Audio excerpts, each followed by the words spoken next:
And good evening, everyone. Thanks all for being here. We have everyone's favorite guest, the Thunderous One.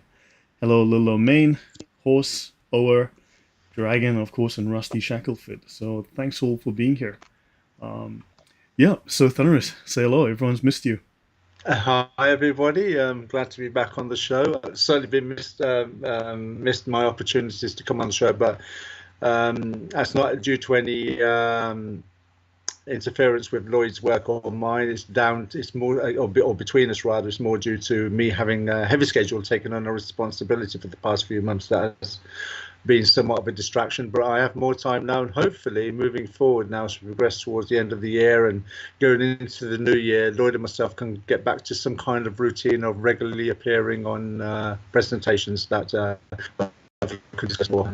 So, hi everybody, Yeah, I'm glad to your be signal back. is breaking up, Thunderous. I'm getting interference. Um, Everything seems to be okay on my end. I have Yeah, checked. yeah, it's okay. Well, as long as it's streaming all right, it could sometimes. Yeah, yeah. So Horse says, "Wonderful to hear the mellifluous voice of the Thunderous One." Yeah. So, so Thunderous. Yeah, guys, Thunderous and I have tried to get together many times. For various reasons, there've been cancellations. I know he's had a friend that needed his attention, so he was there for them, and and hopefully that situation is now past. And so Thunderous has had more time, and of course he had personal things. And but Thunderous, so today the floor is yours. I did say the floor is yours to bring up the topics you want to discuss. I know things are interesting in the UK. Things are very interesting in London lately, and everyone's wondering if London is the new capital of Pakistan. So perhaps you can tell us more. Well, it certainly seems that way when you look at, say, the media and politics and the law and the narrative that we're fed from various channels. And I think, firstly, people of a particular generation may recognize when Salman Rushdie wrote the Satanic Verses. If you had to pinpoint a moment in history where that was your moment to recognize and realize that Islam throughout the world does have an underground structure of links and associations and groups that are all interlinked with each other, not just locally in your local community, but up and down the country and by extension to other parts of the world. And I think Satanic Verses was, if you like, there was your moment to recognize what you're dealing with. And I think that notice went ignored. But now I think that people are the discerning ones who are not that have not been swollen up by media narratives that are being sold are now beginning, or perhaps have had their feelings confirmed about what they're dealing with, because it's not, there's been certain things that have built up to where the world is now with the religion of peace. And people are recognizing it, and some people are voicing their opinions, but sadly, those opinions are not being heard as loudly or as openly or as, if like, as frequently as they should be. So, for example, how many people have, I mean, Lloyd, if I was to ask you the question then, have you read the Quran? What would you say? So I get just review. How many people have asked you, have you read the Quran? Sorry. Oh, no, or how many people have actually read the Quran? I mean, have you read the Quran, Lloyd? To be honest, I've never read it all the way through. I've read chapters, I've read pieces of it. I just can't read the thing in one go. It's just, I've read it. Few people have, I think. Few people genuinely have read it, and few people have realized really what it's about. I've read tafsir probably more than I've read the Quran. I've read the Sharia thoroughly, but more than I've read the Quran itself. Because I also find it to be a distraction that it hides more than it reveals. It conceals rather than reveals. Yeah. I think the point I was trying to, I wasn't trying to catch you out, but if you Yeah. recall, you and I first met around about 2000 and was it 18? We appeared together on the Gin and Tonic show. Probably before that. I would say I I was still think, in Dubai at the time, possibly yeah, possibly before that, but I know, 17, 16, possibly. yeah, yeah, yeah. Absolutely. I mentioned in 2018, it is probably a lot earlier than that. So, for those who don't know, Lloyd and myself used to appear on another show called the Gin and Tonic Show, where it was a Islamic-based discussion on a weekly basis. And on that show, various topics were picked. But as a byproduct of the show, or one of the features of the show rather, was that we would have regular Quran reading where we were systematically going through the reading of the Quran from the beginning to the end. And then we'll discuss the verses that are on there. Now, for those who have actually read Islam, you'd have to ask one question. How much hate speech do you think is in there? All of Particularly it. towards... All Yeah. of it. But if you had to single out a minority where the hatred and vitriol is aimed at, where do you think it's going to? The Jews. The Jews, yeah. You would think the idolaters would get the brunt of the venom of Islam, but it's not. It's the Jews. Why do you think, when you've gone through the tafsirs and the Sharia and the components of the Quran that you've read, why do you think the Jews seem to get a hard time from Islam the most? It's like when you hate the people that stole your land before you got there. You know? So it's like the Jews stole Israel before the Muslims got there to steal it themselves. Yeah. So they're kind of jealous about those who came first, those who have the original message. I think that's it. Yeah. It undermines their message. Yeah, it's like the Jews are also very familiar with the Torah. So if there was any person that could look at that, look at their scripture and say that man's not real, it would have been the Jews. So the Jews' rejection of Muhammad is where you can see that it's been handed down from generation to generation in Islam. That Oh, sorry, you make an interesting point. Hold on, I'm going to share my screen on the left here.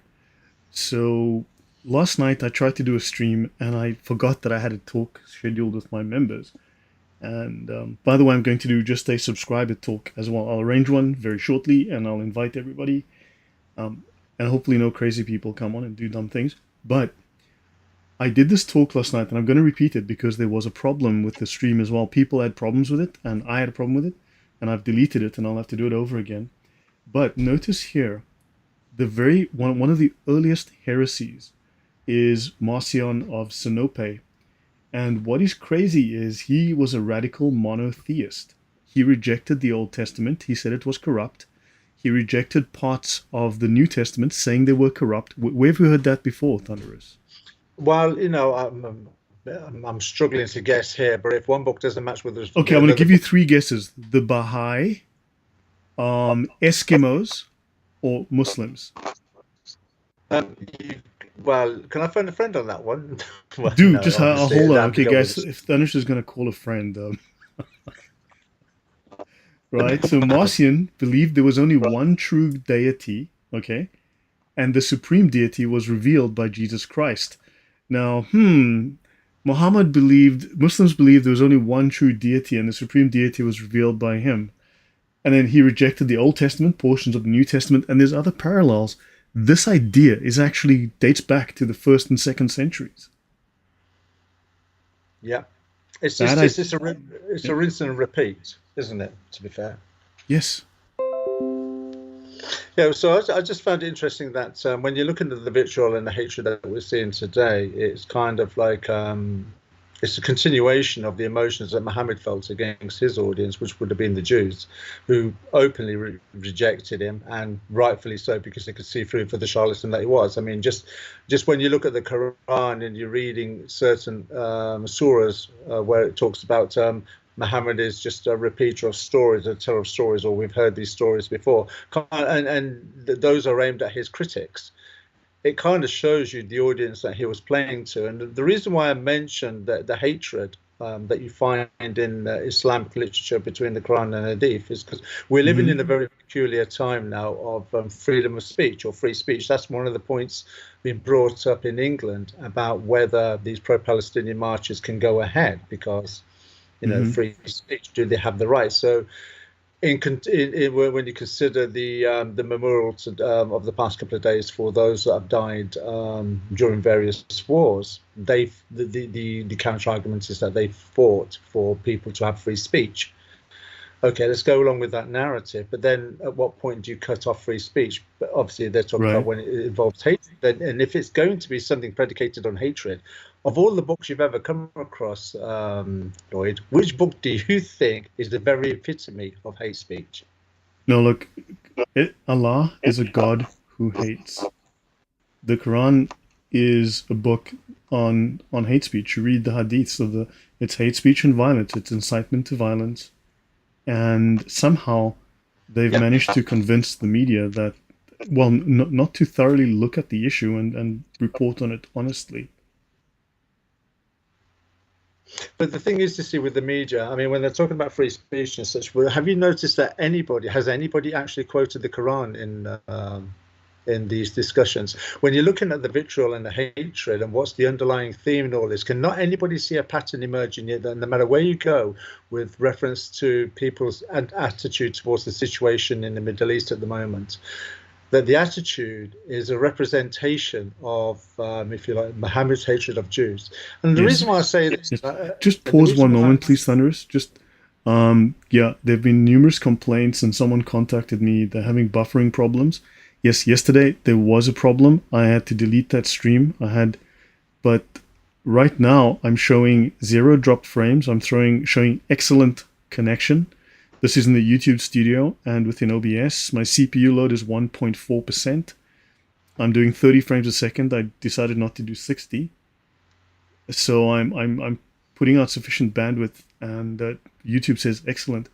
So yeah, lower your resolution to maybe 248, 144, something like that, and then up it back to 1080p. But guys, I hope it's working now, because according to this, it started off rough, but you should be fine now. So just refresh, and yeah. So Thunderous, some people are having a problem with. Okay, stop buffering. Okay, thanks, Will. Thunderous, back to you. Sorry about that.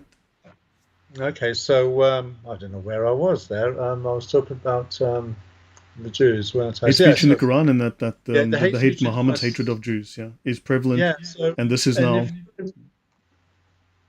So if you remember when we were speaking in 2018 on the Gin and Tonic show, I think I was one of the first people actually brought up the Muslim situation in China with I forget how you pronounce the word. The Uyghurs.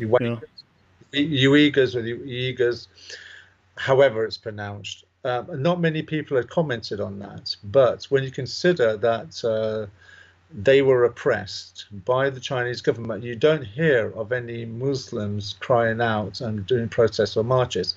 And I know, certainly, if not last year or the year before, when we were talking about Saudi Arabia's war with Yemen, and I remember I asked you the question: do you think one of the motives of the war is to destroy all the archaeological evidence of Islam's link to paganism? Do you remember? Yeah, in 2015, I mean, an F-16 dropped 2 bombs on the museum in Yemen that housed all of the pagan artifacts that I discussed in monotheism that proved Yemen and Southern Arabia's connection to the Babylonian moon gods, the Babylonian moon religion, and that Islam and that whole region came out of paganism. Yeah, but nobody, even though that war is still ongoing, there's no Muslim outcry, there's no Muslim protest. Then you think about the number of deaths that have been involved in Syria in the past few years. The Russians have been involved, the Americans have been involved, the French have been involved. No Muslim outcry. You think about Libya is another one. You think about the Iran-Iraq wars and such. So there have been many wars involving Muslims. When it's Muslim on Muslim, or whether it's Western England and America governments against Islam, yet there's no Muslim well, if there have been, they've been very small and marginal, but not to the extent that we've seen around the world today. Why do you think that? What do you think is the reason why that they have such a problem with this situation now? It's like when a black guy kills a black guy, it's not news, but if a white guy walks past a black guy that dies 3 months later, it's a racist attack on a black man by a white guy who stood next to him for too long and killed him. Yeah, There it is, isn't it? That's the point. It's because it involves the Jews. So when it's Muslim on Muslim violence, you don't hear any outcry. When you're hearing, say, Western governments against the religion of Islam, you might hear something, but you don't really hear a great deal. But now that we've got the Jews involved, my word, do we not have an uproar in the media today at the moment?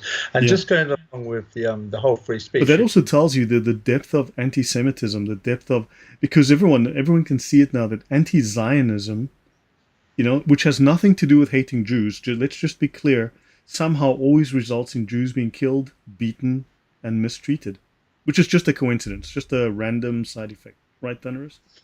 Oh, there. You've just said it. It's just a random side effect. But it boggles the mind that that they've also managed to rope in. So it's not just Muslims that are protesting about this. It's a shame they couldn't protest about all the Muslim sex grooming gangs in England as well, where they were systematically raping thousands of young girls, kidnapping girls, raping girls, drugging girls, feeding them alcohol to get them drunk and treating them like whores.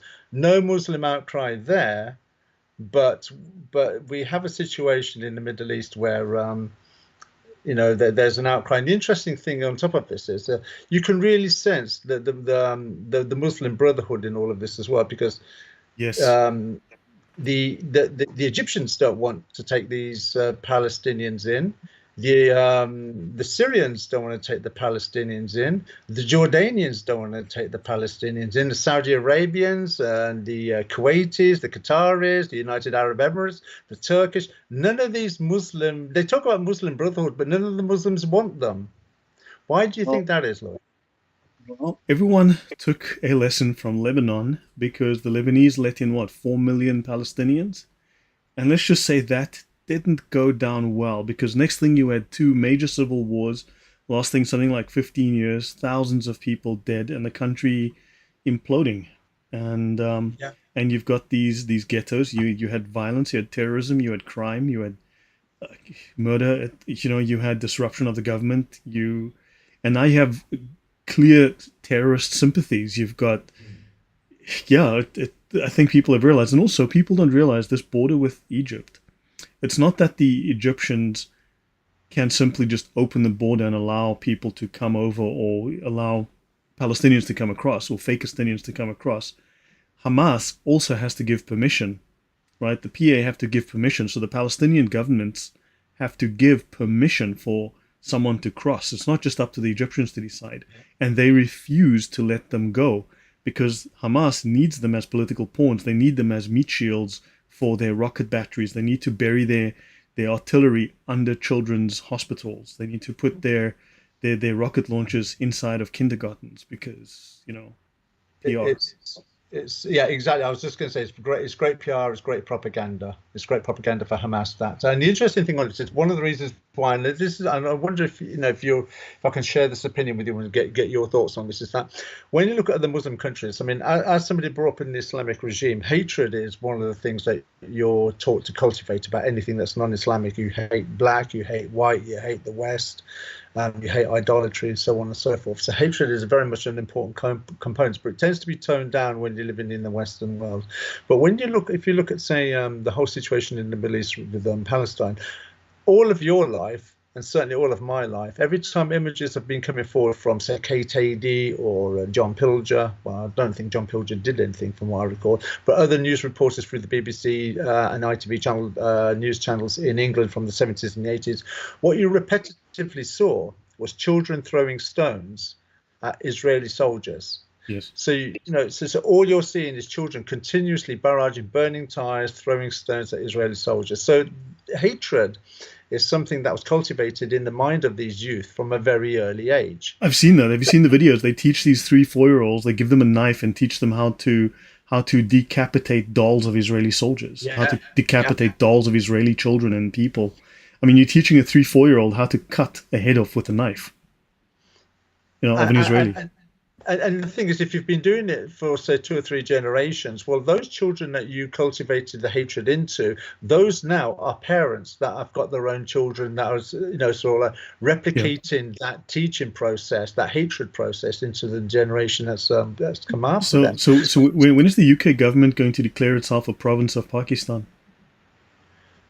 Well, you think about that. Scotland have already got one Muslim leader, and then in London they've already got a mayor who's a Muslim. So it's only a matter of time before it comes. London, twinned with Lahore. That's only a matter Yeah, of because time. man, I see exactly what happened in Lebanon. The Lebanon is it's a beautiful place. It's wonderful people, and I've been there several times. I've been across Hawthorne. Yes, this has started. So hello there, Just Janice, AZ, Damian, and I see James Dalton. There's a few other names: Nathaniel, Paulo Falk, Tony, Black Anti-Colonius massacred thousands of innocent Arabs in Zanzibar, and no one gives a toss. Yeah, in '64. Yeah. But then these innocent Arabs were also, they had been slave traders, and that was one of the major slave trading posts or hubs, I believe. So this is revenge for centuries of castration, of sexual abuse, and slavery. Can I just show something, Thunderous? Sure. Yeah, guys. So it's great to have Thunderous back on, and he and I can finally manage to schedule something. And hopefully we can do this again in a week or so. Before too long. But yeah, so I just want to show you, this is the role of the Muslim Brotherhood. You just mentioned them. And there's a document that was captured from the Muslim Brotherhood leadership in America. It was in a secret basement, 80 boxes of documents. Eventually, these documents ended up in court as part of the biggest terrorist funding trial in American history. And this is one of the statements. The process of settlement, this means that when Muslims come and settle in your neighborhood, is a civilization jihadist process with all the word means. The Ikhwan, or the Muslim Brotherhood, must understand that their work in America, and this is not strictly in America only, right? But this was the American chapter that they discovered, is a kind of grand jihad in eliminating and destroying the Western civilization from within and sabotaging. I'm going to share my screen, Thunder, so hold on, just so that you can see what I am doing here. Sorry about that. I just remembered that I should do this so that you can see what I'm showing. Okay, so you should be able to see my screen now, Thunderous. And eliminating the Western civilization from within and sabotaging its miserable house by their hands and the hands of the believers so that it is eliminated. And Allah's religion is made victorious over all other religions. So much for ecumenical peace. Without this level of understanding, we are not up to this challenge and have not prepared ourselves for jihad yet. It is a Muslim's destiny to perform jihad and work wherever he is and wherever he lands until the final hour comes. And what they have here is their plan for the infiltration of America. It's a 5-phase plan. They are recognized as being in phase 4 since 2017. Phase 5 is a violent coup. Phase 1 was discreet and secret establishment of elite leadership. This phase has been implemented in America. We have succeeded in achieving a great deal of important goals, such as infiltrating various sectors of the government, gaining religious institutions, embracing senior scholars, which is the academia, gaining public support and sympathy, and establishing a shadow government, secret within the government. This is a legitimate document of the Muslim Brotherhood talking about how they have infiltrated and control American media, American judiciary, American government.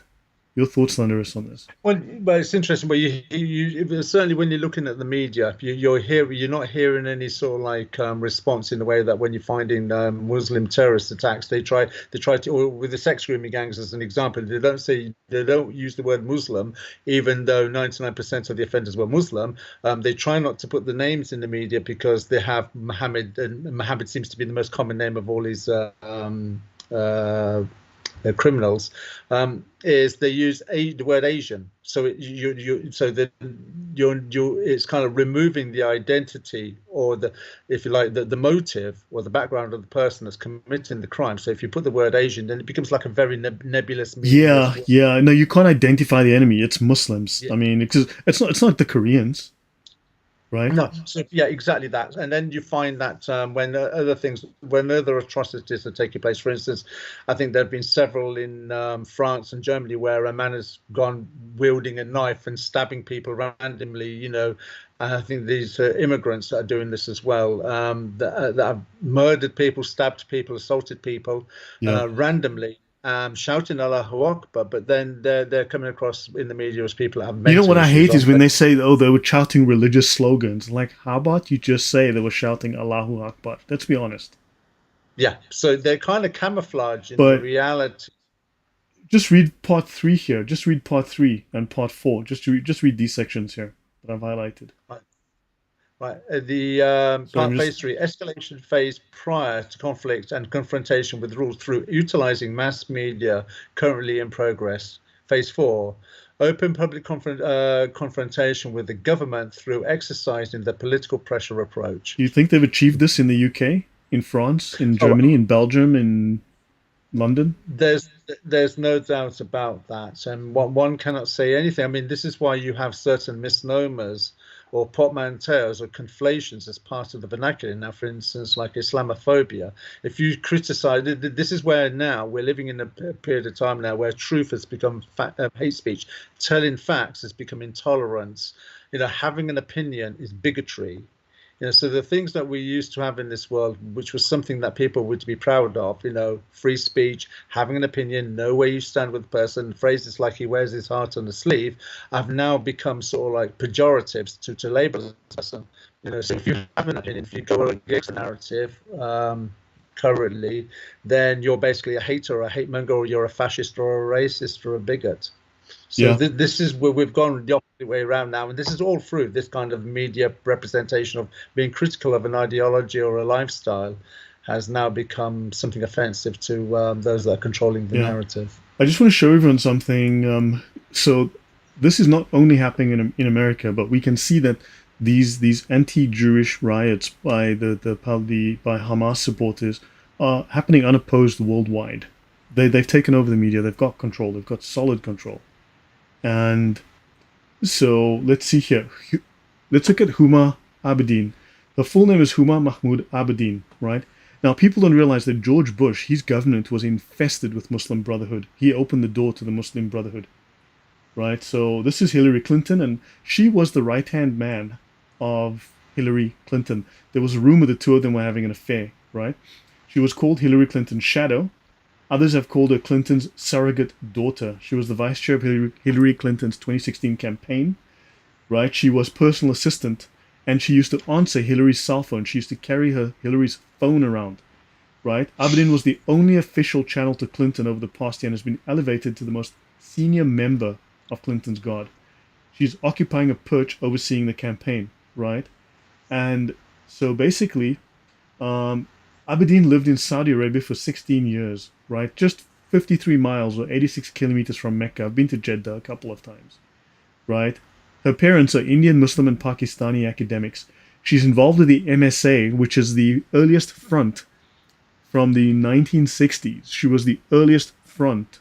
Sorry, the Muslim Students Association was the earliest front of the Muslim Brotherhood in America, right? So her father was involved here, so with the Muslim Student Association. And Sayyid, right, her father's name just means a Muslim claiming descent from Muhammad. And Abedi is one who serves or worships Allah. Abedin is plural for worshippers of Allah. That's what her surname means, right? She's married to this Jewish guy, crazy enough. Who knows what happened there, okay? She was a special government employee, even though she was part of a private consulting firm, but she was given a secret pass. Notice these Pakistani Alwan brothers, right, were given top secret clearance. They copied congressman's data to Huma Abedin's server. So when these Pakistanis stole top secret data from the government, they stole the data, put it on Huma's server, and then from there transferred it to Pakistan. And they donated millions to, charity, just like, yeah. So understand that, and Debbie Wasserman Schultz, oddly enough, failed to fire him after he stole house property and wired nearly $300,000 to Pakistan and was arrested at the airport for bank fraud because who knows why. So yeah, and also notice the Aberdeen family business is owned by the Muslim World League. Saudi Arabia's global organization that promotes Wahhabi Islam, Islamic supremacy, and Sharia law. And oddly enough, the Huma Abedin's father, their business, the family business, shares an office at 46 Guj Street with the Muslim World League. It's the same address. Somehow, the Saudi Arabian government and the office of the Huma Abedin family business are both at exactly the same address. Your thoughts on that, Thunderous? Well, And that's in London. That's here in London. Yeah. Well, it surprises me, that the Arabian petrodollar influence is something that infiltrates universities and the education system as well as the media. You see the evidence of that when you're looking at the media and the education system as it is now. So all of this comes as no surprise. But the interesting thing in all of this as well is that when they're trying to talk about ceasefires and peace in the Middle East, it's not something that I would consider that these organizations would actively want with the Jewish state. One of the motives is when you look at Islamic eschatology, they see a point in time in the future where rocks and trees will be crying out saying, "Come, Muslim, there's a Jew hiding behind me, kill him." So they can't invest in any kind of peaceful resolution with the nation of Israel, when in their own eschatology, there's going to be a point where Muslims are going to be going slaughtering Jews anyway, because it's part of their deen, or it will be a part of their deen in the future. So actively trying to pursue peace with Israel would be actually going against what Allah requires of them. Correct. I mean, Allah requires that to bring the end times, they have to kill all the Jews so that they can, bring Muhammad back. So all the Jews have to die for that to happen. Yeah. And people don't want to discuss the fact that that's part of their religious beliefs. Well, this is the point. This is where where the media and the education system are failing the public, because they're suppressing what they know the texts involve or imply. So this is why the language is being toned down, so as to not create, if you like, a schism. But the schism is already there. People, people are glossing over it, but human beings fundamentally aren't stupid. We can be silly, we can be naive, or we can be gullible, but fundamentally we're not stupid creatures. So the narrative is there, but I think for many people now, people are walking away from the narrative because there's too much of Islam in Europe, and people can see that the issues that they've got with Islam are not the same issues that they've got with Sikhs or with Hindus or with Jews or with atheists, agnostics, or any other kind of belief system. It only comes with Islam. And no matter where Islam is manifest, it's exactly the same schism, it's exactly the same friction, it's exactly the same problems, wherever it is manifest. So it's interesting that it's one religion with the same pattern wherever it goes. And also, so you can go to Australia, you've got these problems. In New Zealand, you've got them. In Africa, obviously you've got them in the Middle East, you've got them in France, you've got them in the rape capital of Europe, which is Sweden, through Islamic immigration. You've got them in England, you're finding them in America now. And like you said, their involvement in politics, because Islam is fundamentally a political ideology as well. So everything that you're talking about there about getting involved in politics and sort of like undermining from within, this is the evidence of this. I mean, look, the biggest donor possibly to Hillary Clinton at the time, $25 million from Saudi Arabia, and also 20% of her election campaign was funded by the Saudis. So what was she promising to the Saudis for that kind of money? And immunity. Yeah, so there's a lot of oddities there that we are unfamiliar with, that questions that need asking. And I mean, Sweden has become the most dangerous country in Europe, from the safest country in the world, basically, the most dangerous country in Europe after in 2015 opening up their doors to mass Muslim immigration, and now they're planning to deport at least 30% of these immigrants. The thing is, for people to understand what's taking place here, one has to look at certain countries. Let's just look at England as an example. I mean, female genital mutilation is now part of the common narrative for women as an issue in this country. But okay, we can put that aside. Well, Huma Abedin's mother wrote a book about it, supporting it. Sorry? Huma Abedin's, let me just show it here. I mentioned it. So, Saleha Abedin, meaning virtuous woman who worships Allah, is a leading Sharia activist. This is her with Hillary Clinton. This is Huma Abedin's mom here and Hillary Hmm. Clinton there.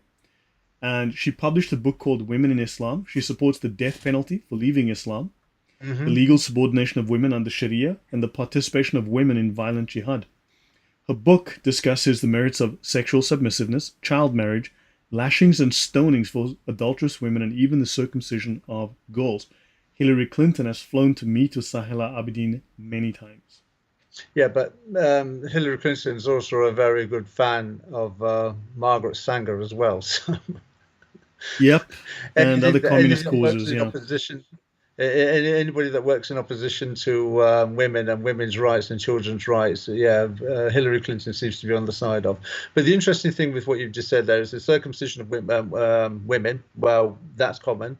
The In England, for instance, the definition of kidnappings now had to be changed because of the number of women or girls rather that were taken or under the guise of going abroad as on a holiday, were actually being taken by their family, not on a holiday, but actually to go and get married to without them realizing. So the definitions of kidnapping have had to be changed in this country, yet again from the Islamic religion.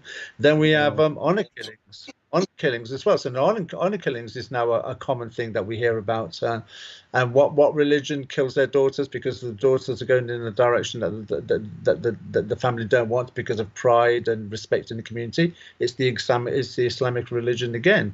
So we don't find these kind of influences in the community from, say, Christianity, Sikhism, or Judaism, whatever. But we do find it with Islam all the time. And this goes back to the point I'm trying to make earlier that.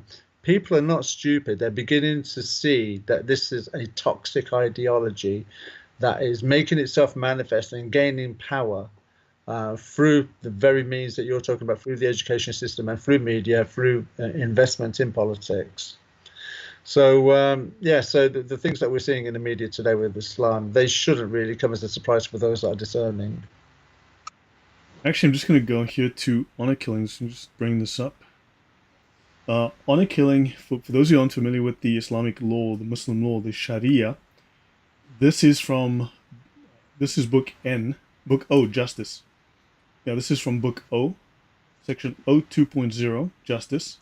And this is about a Muslim for killing a non-Muslim. There is no penalty, right? So what it's saying is the following are not subject to retaliation. So there is no legal or private retaliation. In other words, there's no violence towards, and there is no legal action towards a Muslim for killing a non-Muslim. This is legal under Islamic law. Nor is there retaliation for killing an apostate from Islam. This is without consequences. And notice here, a father or mother or their fathers or mothers for killing their offspring or their offspring's offspring. So in other words, it is perfectly legal for a Muslim father, mother, grandfather, grandmother to kill their children or their grandchildren if they believe they've brought shame on the family by violating the Sharia. This is officially within the Sharia law of Islam. Which is why, also, by the way, do you know, Thunderous, that I invited Paul Williams as well as MENJ, the Muslim apologist, and in fact I made an open public offer to any Muslim apologist to sit down with me and read through and discuss the Sharia publicly, openly, transparently. Not a debate, not an angry discussion, not an angry sort of debate about this, but they've claimed that we have nothing to fear from the Sharia. So I said, well, let's sit down, just read through it, read the sections that concern people, and let's have the books and what's written in them speak for themselves. Both of them have been very silent, and so nobody has accepted. I've made a public offer. It's been weeks now. And in fact, Menj rejected the offer or the idea months ago. So, but I've made it official now. I've formally invited them, and they've both said nothing. And I'm happy to have a public, open, transparent, honest discussion. Let's just read it, see what it says, see that because we have nothing to fear, then there should be nothing to fear in reading this stuff. Your thoughts on that, Thunderous? I think the only person that's going to turn up for that debate will be Nadir Ahmed. Why would he show up for that? Because he'll just turn up for any debate and then turn around and say wacky, quacky interpretation of the Sharia and Reliance. Yeah, but I didn't ask for a debate. I did not, at no point, at no time. And here's a pet peeve of mine. Every time I say, let's have a talk, a discussion, let us just read what's in it and discuss it, and you give me your interpretation. Every Christian who's been supremely well indoctrinated by Muslims to think exactly as the Muslim has trained them to do goes, yeah, these debates, right? We need to have a debate. You need to debate. Yeah, Lloyd, in the debate.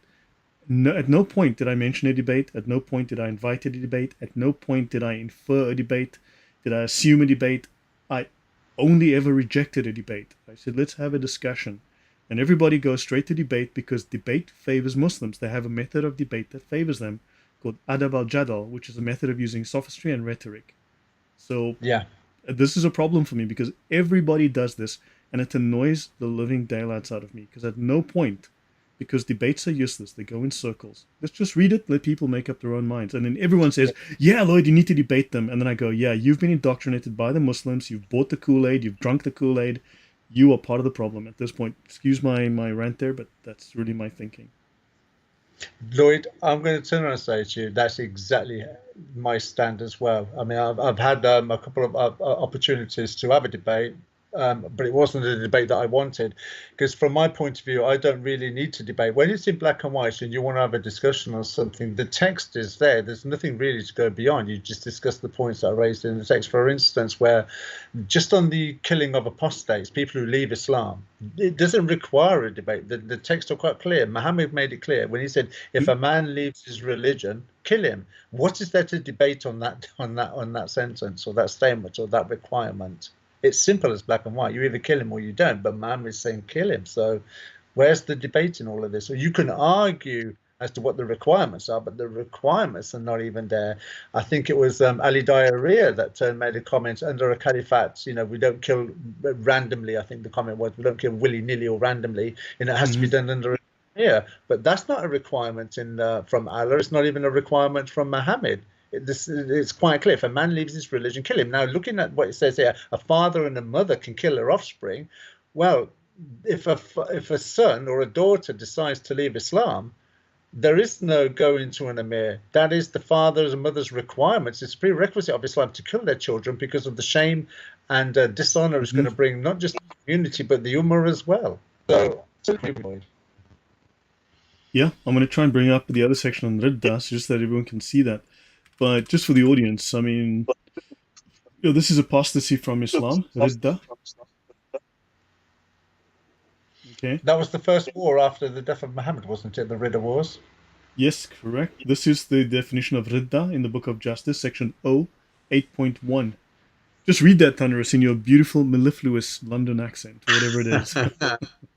When a person who has reached puberty and is sane voluntarily apostatizes from Islam, he deserves to be killed. Did I make that up? Or is that just written on the page?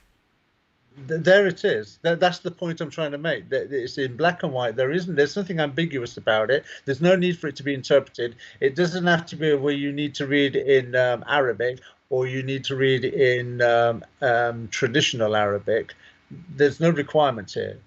Yeah, well, Villainous says, even in a discussion, they will obfuscate on the meaning. For example, it doesn't mean kill apostates. That is only if there is a full caliphate. I would invite them to show me where it says that in the book. I would invite them to show me, and I'd maybe show them a couple of laws that say exactly the opposite to that. But, you see, the thing is, you're not going to convince the liar. Liars lie. Let's just accept that. Right? The aim is that the public will get to make up their mind. You are the public. You are reading this. What do you get from this? Do you see anything that says, if there is a full caliphate? Because I don't see that line anyway. Exactly that. And the thing is, you see, it says there, if a person has reached, they'll even turn around and say things like, well, if he starts spreading his apostasy to other people, that's not even there as well. It says if he leaves this Islam, it's not that he's left it and then he's telling other people to leave it. It's just that his actions alone require him to be executed. But I suppose what they're trying to say is that if he's left it, then by implication is your actions have defined it to other people, that you no longer accept Muhammad as your prophet and Allah as your God. So that is a statement in itself. So in a very loose way, they're taking the actions of a person as a statement, though by definition it is, but they're implying it as if it's trying to spread it in a very proactive way, this apostasy in a proactive way to the rest of the ummah or the local community. What does this say here? What does this say? Ask him to repent Yeah, and and then? return and return to Islam. If he does, he is accepted from him. But if he refuses, he is immediately killed. Yep. So the thing is, where is this in the media today? We all know it's there. We all Yeah. know it's there. But they don't want to talk about this in the media today. There is no indemnity for killing an apostate or an expiation, since it is killing someone who deserves to die. Notice the language here. You think about the lengths that the God of the Bible has gone to redeem mankind.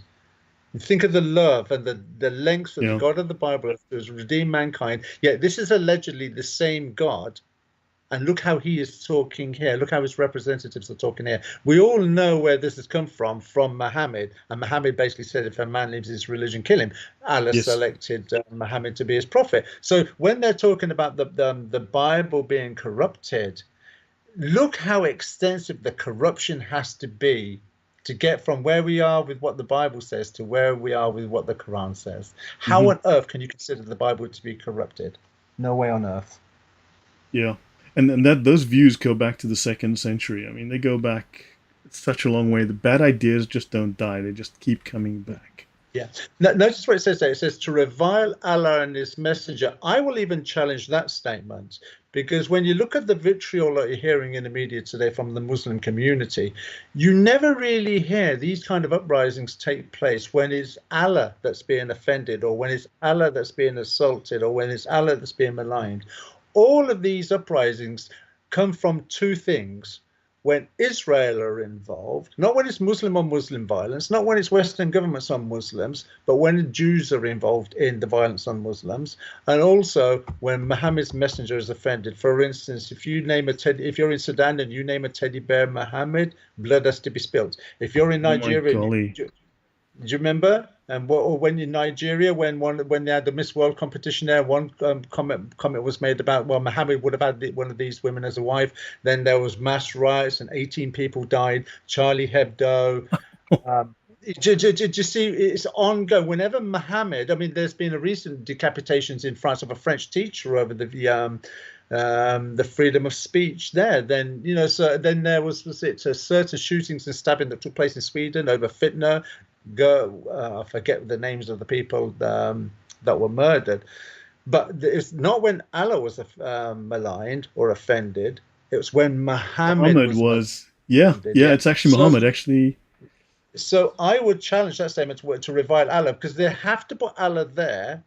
Otherwise, it will seem like idolatry. But we all know you can offend Allah to your heart's content. Nobody would say anything. You offend Muhammad, blood has to be spilled. yeah, for those who are new here, I'm going to just show them something. This is the summary of the unsheathed sword against the one who insults the messenger. This is the main cover here.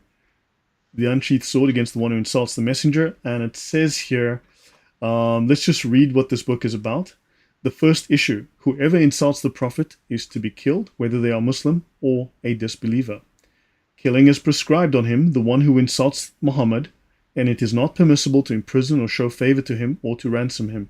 Any Muslim or non-Muslim who insults the Prophet is to be killed, and repentance is not sought. Did you see Allah mentioned in any of these rulings? Because this is the official set of rulings on insulting Muhammad.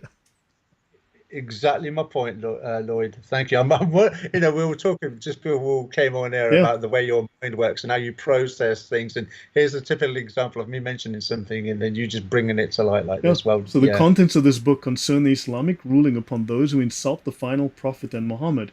Now, what is the definition for insulting Muhammad? Well, the definition for insulting Muhammad is that you don't believe Muhammad was perfect, right?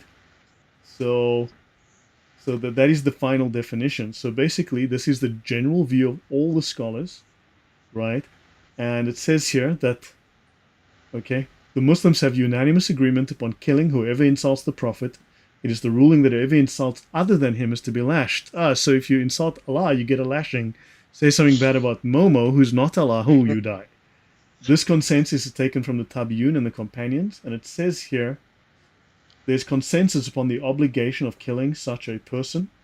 The Muslims have consensus that whoever insults Allah, or insults his messenger, or rejects anything from what has been revealed by Allah, such a person is a disbeliever. I do not know of anyone who differed concerning the obligation of killing such a person. And scholars have consensus that whoever insults the messenger, attributing a defect to him, such a person is a disbeliever.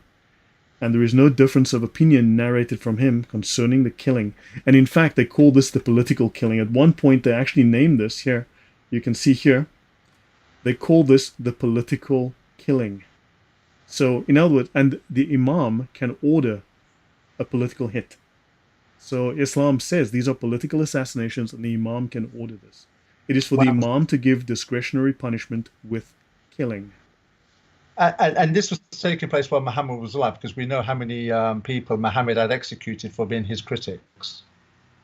Yeah. Guys, So please we've reduce seen your a big- resolution to like 480p or something to do the buffering. YouTube just doesn't like me. It happens. This is a controversial subject, so YouTube does this to me. Yeah, sorry, Thunderous, go on. Now, I was just going to say that Muhammad, while he was alive, had critics of his killed. So what you're seeing is Yep. an extension of that pattern that was already implemented by Muhammad himself. And the interesting thing is, in talking about what's going on today with reference to Palestine and how the narrative is being affected, and how people have had their thinking warped into supporting an ideology, particularly when you look at it from the LGBTQI drag maps. LGBTQFU sort of, sorry, yeah. Yeah, those are the ones. French Connection, United Kingdom people, the Yes. letter abbreviation salad. It's interesting that those are the very ones supporting the narrative as far as Israel is concerned, as far as Palestine is concerned. Yet they're going to be the ones that are the victims in those lands where Islam is manifest. And the irony is that outside of San Francisco and Brighton, I think one of the major capitals for the celebration of the LGBTQI drag maps lifestyle is actually Tel Aviv. So I don't understand why are they supporting an ideology that wants them to be thrown off mountains against a country that actually celebrates their lifestyle and is one of the capitals of the world for the celebration of it. And just going on with what they were saying about killing political killings, well, we're seeing freedom of speech being killed politically because now you have such things being implemented as blasphemy laws. You Yep. know, where you can't criticize, and that hasn't come about from Christianity or Judaism or Hinduism or Taoism, Sikhism, or any other ism and schism. It's only been brought about via Islam. So when we go back to the point that you made earlier in the discussion about the investments of Saudi oil money influencing politics, you can see there that they don't want their religion criticized openly. And this is where the media and the education system are complicit in censoring any objection or criticism of this religion. Yeah. Yeah. Yeah, true. Guys, by the way, I don't monetize any of my videos, so YouTube probably is a little upset with me because it doesn't earn any ad revenues. I hate ads. You probably hate ads, and right now I can't even run YouTube because you are using an ad blocker, and we don't allow YouTube to run unless you remove your ad blocker. And I hate YouTube ads, so I don't want to see them. So I just view my YouTube now in anonymous mode in my browser without being logged in. So there's no ads on my channel. So yeah, so I don't earn any money on my views. And so yeah, if you guys would like to support the channel, the links are in the description usually. And also I've published 60 videos in the last 2 weeks. Yeah, I've put out a great deal of material. So that so please have a look through that. And the vast majority of those are coupled with an article on my coffee page. There's a link there that just Lilo Main just put up a coffee page. In fact, I'll link that in a minute. I'll pin that. So yeah, yeah. Thunderous, sorry to go on. I just want to. This is so. Tell me, I have a question, Thunderous.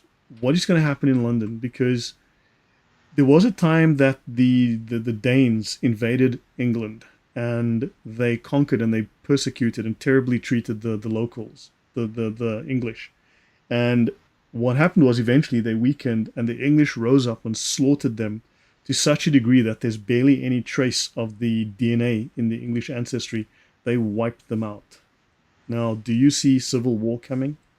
No, I don't. I don't see. I think it could look like something like that's coming, but we're living in a generation now where men are not men anymore. They've been feminized. So the generation of real men, so to speak, if you want to use such a term, are probably too old to fight. Now, and the younger generation of men have been so politically censored that they're not masculine men anymore. You know, you can see it in sports now that, as the phrase goes, they're just big girls' blouses now. They're not, you know, masculine in any way. And a lot of other people, they've been too brainwashed into going back to language that they don't have. They may have an opinion, but they're too scared to voice that opinion because of being censored or being branded with a pejorative. Well, the police So work for them now, right? You say something bad in a tweet or Facebook, the police will come and arrest you in London well, or the UK. yeah, using and yeah, because if you say, for instance, misgender a person, you'll get arrested. If we had this discussion just a moment ago before we came on air, where you commented and reminded me about the people silently praying outside abortion clinics, silently. That's in their head. No one can hear what they're saying. They get arrested. If you're saying something negative, I mean, one school teacher in Ireland was arrested because he used the wrong gender pronoun and was put in prison for 2 weeks. You know, you can give a child a right in Scotland now to choose their sex without parental consent. 10-year-olds can have hormone suppressants and a 16-year-old can have a double mastectomy. All of these things can happen without parental consent. But you cannot say anything. You cannot take the Quran, open the Quran, show to people in public the Quran where it says, if you're a Jew, basically non-Muslims are the worst of creatures. Yeah, that is hate speech. It's the very definition of hate speech when the god of a religion or an ideology turns around and says that you are worse than the dung beetle. And when you consider how low pigs are in Islam, you're actually worse than a pig. Or where Allah turns certain Jews into monkeys and apes. Or, you know, so the hate speech is there for everyone to read. But somehow you say anything about bringing these truths to light, you will be arrested alongside the person that's silently praying outside an abortion clinic, or somebody that uses the wrong gender pronoun. You're going to be arrested for those crimes. But to go marching down the street shouting Allahu Akbar and from the river to the sea, which is basically, but by definition, the wiping out of the whole Jewish religion, with an ideology that turns around and says at some point in the future, because we've got to maintain the hatred, because at some point in the future, we Muslims will be shouting, oi, or some trees and rocks will be shouting out to the Muslims, oi, there's a Jew hiding behind you, come around here and kill him. Yeah. But you know, I just think that, you know, I mean, if there's one thing Europe's been good at when it comes to wars, it's killing people on an industrial scale. You know, that's something we can rely on in Europe, and it's not something that I necessarily want to see happen. I mean, that would be unfortunate, but if you push them till their backs are against the wall, Europeans have been shown they're very efficient at wiping out other people, and I'm just thinking, you know, you're going to keep pushing, and at some point, that fighting spirit might just come roaring back. You know. I think it depends on your view on biblical eschatology on that. From what I read in the Bible, I don't think anything like that's coming. I think we're all heading towards something, because this is just one thing of many things, perhaps a discussion for another time. But this is one thing of many other things that are happening on the peripheral at the moment. And one could probably argue that this whole situation with the Middle East is just an interesting distraction from other things that are taking place as far as the world scene is concerned. Yeah, I'm just curious. So, last question, because I want to sort of wind down. We've been an hour, and maybe we can do this again on Saturday next week. Would be great. But I have a question. I mean, do you see that there's a pushback against woke? People have had enough. Parents have had enough with the abuse of their children, the mental abuse, the secret goings on at schools. You know, don't tell your parents, which used to be a sign of that's a pedophile, but now it's just a teacher talking to a kid. You know, do you think this is? Do you think we're seeing a turnaround? Are we seeing a pushback? I don't think you're seeing the pushback. What I hear, because there's nothing manifest as far as literal pushback is concerned. What you're hearing is voices, and I think that there are some people that are very articulate and smart enough to say the right thing in order to make other people think that the voices are being heard. I don't think there's going to be a change in that narrative. I think the milk has come out of the udder. There's no way of putting the milk back. It's out now. There's no way of putting it back. And they could. The only pushback that would happen would be in some kind of anecdotal reference. Somebody will say something in order to win some clickbait, or maybe just say the obvious things. But as far as the legally establishment is concerned, no, because they're already talking about things like what was it that alarmed me? I think it's in Canada now, where they're talking about euthanasia for people that have got with mental illness problems. Yeah. Now, Or just for people who they think are useless, right? I mean, well, this is a destruction of the Imago Dei, because everyone has value. In Canada, it's like, you're depressed, you're not useless, you're useless to society, you cost us money, go kill yourself. yes, this all started as an example Yeah. with an interview I once saw with Bill Gates, where he was talking about what was known as the hospital death panel, where, if you have to spend, say, £100,000 to keep somebody alive for 3 months, is that a good £100,000 to spend when you could have employed a doctor for, say, 4 years? But you're not supposed to have those kind of discussions. So it's an escalation of the same theme. These sort of things. So going back to your point about whether do I see a pushback, I think there will be no pushback. It will be just spoken about, but there won't be one. People will just say the right things in the media because. Sorry. Well, that would be very sad. I mean, I'm sure at some point something is going to. Everyone's having buffering problems. Maybe Thunderous, we should try this again next week. What do you think? Because I want to sort of call it after an hour. Yeah, sure. Yeah, but this was. Just Yeah. Say again, please, Thunderous. I was just going to say no. I would love to come back. I'd like to be part of our routine that we used to have once upon a time. Now that the issues that I've been resolving for other people have now finally or on the way to being resolved, so that's given me time. I need to freshen up and brushen up and smarten up and toughen up and the things that I used to enjoy. Yeah, because we were planning to do various talks, so maybe we can kick another one off in a week. What do you think?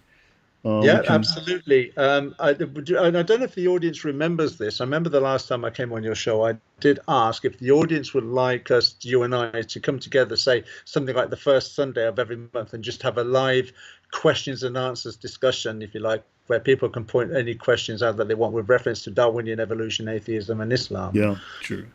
And then we can, So how about next Saturday or something like that? Saturday evening. How are you set for that? Saturday or Sunday? Saturday evening, I would prefer Sunday. Sunday, okay. So Sunday. So maybe let's do Sunday around a similar time. Yes. We'll plan it in advance, and we can do that. So we'll discuss atheism, and because that's something you know very well. You have an interesting perspective, and also Khadija and some Islamic issues. But yeah, guys, it's been a long day for me. Also, I've had, but yeah, so Thunderous, we call it a day, but we meet in a week today. Yes, absolutely. All right. And I would like to, just before I go, I would just like to thank everybody in the audience for their kind words, their involvement, and I'm glad to be back streaming again. And thank you, Lloyd, yourself, for all the hard work that you put into all the material that you cover, the resources that you provide people, and thank you for inviting me back on your show. Pleasure having you back. Everyone's been asking, where's Thunderous? We love Thunderous. Where did you bury Thunderous, Lloyd? If you don't produce Thunderous, we're going to charge you with murder. So I was like, okay, fine. I guess I need to prove that you're not dead. Yeah, I'm still alive, full of life, fire, zeal, and sex appeal. Yeah, and this is a pre-scripted AI that I have running in the background. So yeah, guys, we'll call it a night. Thank you all very much. I have a live stream tomorrow.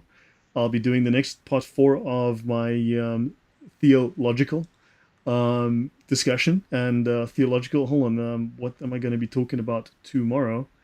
So yeah, the title for that one is we'll be doing John 14 verse 6. We'll be doing propositional logic, the catena aurea, and the trivium, if I get to the trivium. Probably not, but also John 14.6. So basically we'll be discussing Bible exegesis, utilizing propositional logic, using the scholastic method so that we can learn and understand how reason and faith merge together. So how that our faith is grounded in reason and our reason is led by faith. So that's the thing. So we're going to learn proper exegesis that's not based on voices in your head, feelings, but actual historical, practical, legitimate understanding So yeah, at least what the scholars who came before and the fathers who came before. So don't use the word PD. Yeah, Yeah, of course that's a minor. Yeah, yeah, they're now called maps. Minor attracted PDF files. So yeah, we should call it a night. Thunderous, last word to you. Thank you very much, everyone. Yeah, thank you, and thank you. No, more importantly, thank you to you, Lloyd. No, you're very welcome. Great to have you as a guest back on. Everyone loves you. Everyone really enjoys your presence on the channel. So everyone's been asking where you were. So good to be with you. All right, guys. Thank you very much. Good night. And yes, pigs can fly. I can see your comment. So everyone, good night. God bless. Thanks all for being here. Good night.